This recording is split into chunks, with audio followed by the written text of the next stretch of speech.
Hello friends, this is Scott, and we're back in my Salt Lake backyard pond area, and it is time to take a look at the pond and see what kind of cleaning we need to do. Now, I have not touched this pond since the initial spring cleaning on March 17th, and again, today's July 28th, so it's a little over 4 months, and the pond is still looking pretty good. It's pretty clear. Fish are happy and healthy, no signs of any diseases or anything, and again, as I count them, sometimes I get 17, sometimes I get 20, and I started with 24. So, yeah, I think I've only lost 4 fish in 2.5 years in this pond. But anyway, they're all doing great. But it is time to do a little bit of a water change. The lilies are loving it. And again, this pond has no formal filtration system other than these plants. And I have 2 bubblers for oxygen. And then I do, maybe 2 or 3 water changes a year. And that's it. So not a lot of maintenance to this, and I've done it for several years, so there's proof that this can be done without spending a ton of money on fancy filtration equipment. And the reason I don't have filtration is I want to use this pond water for plant fertilizer. So that's the goal today. Now, I did have a couple plants die. I wasn't sure which ones they were, but I got to get them out of the pond now so I know. I don't want to wait till the end of the year and not know which ones are which. So I did lose a couple of those plants. So here's the simple tools of the trade. I've got my hand water pump. I've got some string and a cutter and a rock. I'll show you what I'm going to do with that because I learned from the last time. I got a couple Home Depot buckets and I got some water conditioner. So that's all I need for this water cleanup. I don't even need the leaf rake today. So yeah, if you noticed my past video, if you watched it, every time I tried to pump the water out, that little end of the tube kept flopping out of the bucket. So I got a little smarter. I'm going to tie a rock, and I'm going to tie that to the tube and stick it in the bottom of the bucket and keep that tube in there so I'm not taking a bath or just wasting my time trying to pump the water into the bucket. So, yeah, gotten a little smarter through experience, but, yeah, you need to weight that end down because it will flop around and it'll flop right out of the bucket and kind of defeat the purpose of what you're trying to do. So if I get my knots tied there, I'll get that into the bucket, and I got to tie it onto this end.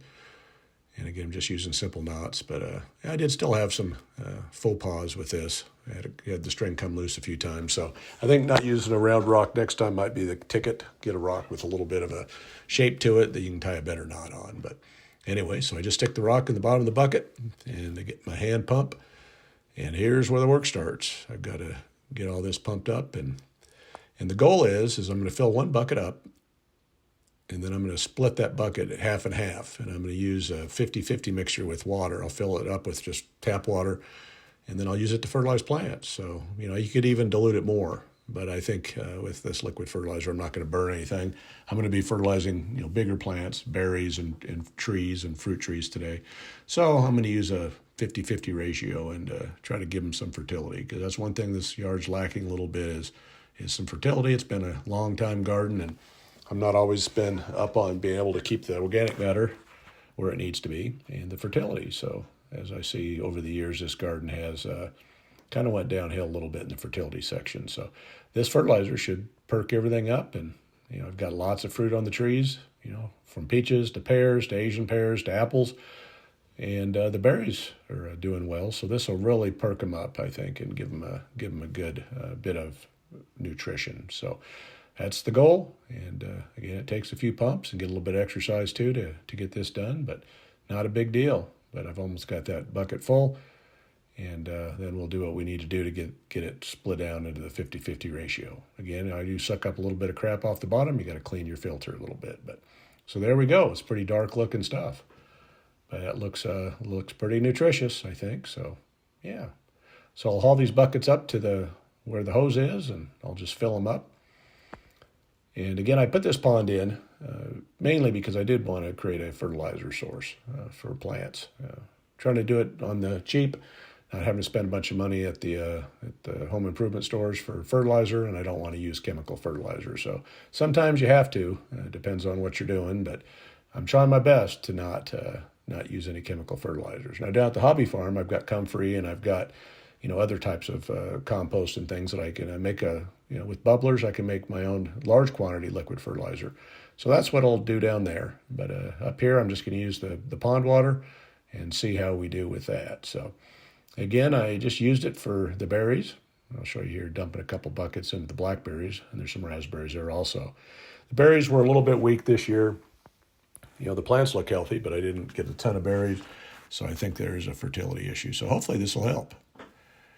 And get back to the pond, and again, I'm sucking water, and I'm not going to show you every bucket that I've sucked out of this pond, but I'll give you a couple bucketfuls just for action shots here, just to show you that I'm getting my left arm in shape.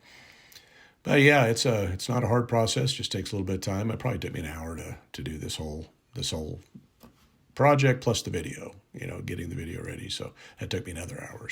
So I'm into this 2 hours on this project, and it was a nice day. Got lots of shade in this yard, and that's been kind of the main reason why I wanted a hobby farm. I wanted to be able to grow more produce in full sun, and with a half-acre property down at the hobby farm, I can do that. I can grow a lot more vegetables. And here I have a lot of shade, so I get some, but I don't get nearly what I would get, hopefully, down at the hobby farm. Now, this was a currant. I went ahead and fertilized that. And these are some climbing roses, and I gave them a bucket, each one a bucket. Again, these are all diluted, 50-50, but I quit diluting it as I got to the fruit trees. And these are just a full 100%, just water right out of the pond. So there's my espalier tree I need to prune, and I'll be showing you a video on that. Here's some more raspberries that are down at the bottom of the yard, and I'm going to give them each a full bucket of goodness. And hopefully this will help the growth, for the rest of the season. And then, because the berries are already done. And I even gave the dreaded bamboo some fertilizer, so I'm kind of questioning whether that was a good idea. But yeah, it'll green it up, and I'm sure it'll spread. But anyway, that's how much water I took out. And the fish are doing good in the middle, and I don't want to take too much water because I want to keep the plants and everything submerged. But yeah, and I also want to keep the chemical balance and keep the natural biology going. Now, here's some water conditioner, and this is designed for 1 cap for 10 gallons, and I think I took 50 gallons out approximately. So I'll put 5. Hopefully I've got 5 capfuls still left in this bottle. It's almost empty. So just putting it right into the stream of the hose so that it mixes well. And again, this removes chlorine and other types of minerals that come from tap water, and keep the fish healthy and happy, and I had just enough. So here we are, filling her back up. And again, I think it was about 50 gallons. Might have had a little bit of, less because of evaporation, but we'll fill her all the way up.